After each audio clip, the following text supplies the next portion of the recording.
Hello guys, welcome back to my channel. आज सकाळी इथे मी भाजी करायला घेतली होती. तर धीरजचं म्हणणं होतं की नाही काहीतरी हलकं फुलकं कर, म्हणून इथं पापडांचे पोहे मी बनवायला घेतलेले आहेत.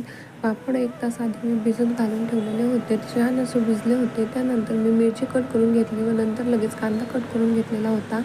कांद्याची साल मी कट करता बरोबर त्या एका भांड्यात टाकत असते, जेणेकरून आजूबाजूला कचरा होणार नाही. नंतर लगेच कढई ठेवली, त्यात तेल टाकलं, जिरं मोहरीची फोडणी दिली आणि थोडे शेंगदाणे टाकले. शेंगदाणे छान असे भाजल्यानंतर मिरची टाकून दिली. मिरची मस्त अशी झाली की त्यात लगेच कांदा टाकून द्यायचा आहे.